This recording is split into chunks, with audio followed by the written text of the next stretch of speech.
Thanks very much for being with us on Sky News. Bring us up to speed. Okay, so as you can see behind us, there is still some smoke coming from the building. We're working very hard at the moment to contain the last pockets of fire. However, it's not now safe for my fire crews to go all the way out to the edges of the building. We've had a structural surveyor come down and assist us last night. We'll be working closely today. My urban search and rescue team are coming in with a structural surveyor and other specialists to have a look at the building to see how we can make it safe so we can continue working with the police to do that fingertip search of the rest of the building. And the fire is now out? The fire is now out. There are small pockets of smouldering. You'll see wisps of smoke coming out all day due to the heat of the building and the remaining contents. There will be still some smoke, but the fire is out. And in terms of the number of people who have lost their lives in this tragedy, any updates on that? No, so the numbers that we released last night with the police still stand. There are obviously a number of people who are critically ill in hospital, and there are, as we believe, still unknown numbers of people in the building. Due to the severity of the fire and the way things are, it will take a long time for us to be able to do that search to properly identify anyone who's left in the building, but we will do that as soon as we can in conjunction with the police. And I'm guessing at this stage you're not expecting to find anyone alive? No. You know, tragically now we are not expecting to find anyone else alive. The severity and the heat of the fire will mean that it will be an absolute miracle for anyone to be left alive. Yesterday when you spoke to us, you said you'd never seen anything like this in your 30 years as a fire officer. What sort of scenes have your colleagues been confronted with? So, yeah, absolutely. When I turned up here not long after 2 o'clock yesterday, the scene that I was confronted with was an unparalleled scene to anything I'd seen before. The building was ablaze. I've truly never seen that in a high-rise building. My crews that turned up did absolutely sterling work. They got in there, they were very committed, even though the building was alight from top to bottom, and they were in fear of their own lives. They were in and out of that building, committing time after time to rescue the people that we knew were in there. You know, there was never any hesitation. As the Commissioner of the London Fire Brigade, I was truly anxious for a long time about the safety of the building and my firefighters in there, but they were never going to stop until they physically couldn't get in there anymore. Have any of them been injured? We've had 9 minor injuries, from some burns to smoke inhalation to heat exhaustion, but considering the level of the incident, the debris falling on us, the heat in there, very minor.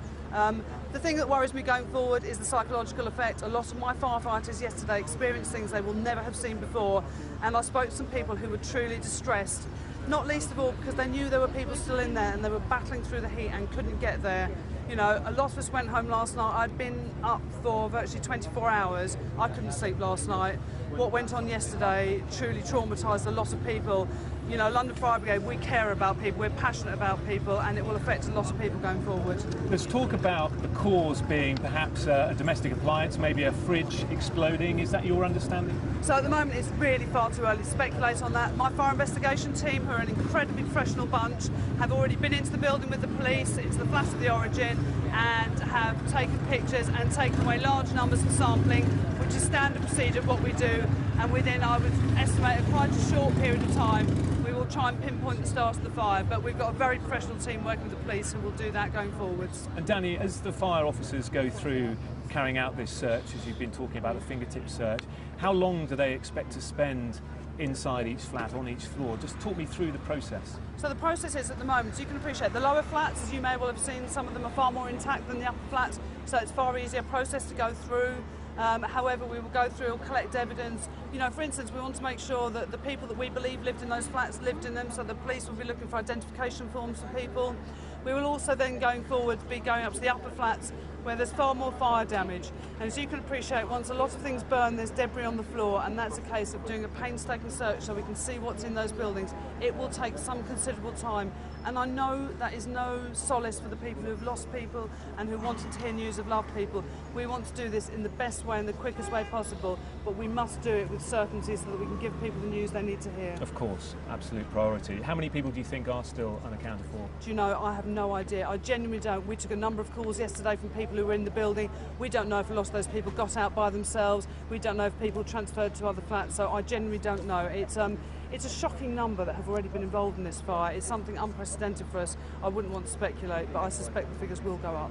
And we've heard these horrendous stories of people being forced to jump from the upper floors, one mother throwing her baby out of one of the windows. That's something that your team has had to be confronted with. Absolutely. Can you imagine the desperation you must feel to do that to yourself, to either drop your child or jump yourself? And for my crews who were on the ground, who witnessed it happening, it was a truly horrible, shocking. I spoke to one of my officers who was very near when someone came out the window, and he was in tears, and he's a professional fire officer.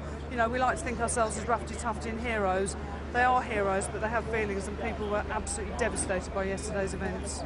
So now that we know that the building is safe from collapse, that isn't going to happen, how long do you envisage the process will now take of searching the flats? As I said, the main thing to do is make the building safe throughout, so we need to get through with building surveyors, with urban search and rescue teams to actually shore up the bits that might not be safe. There's also still the risk of falling debris. This will take weeks, I anticipate, before this building is truly cleared and searched properly.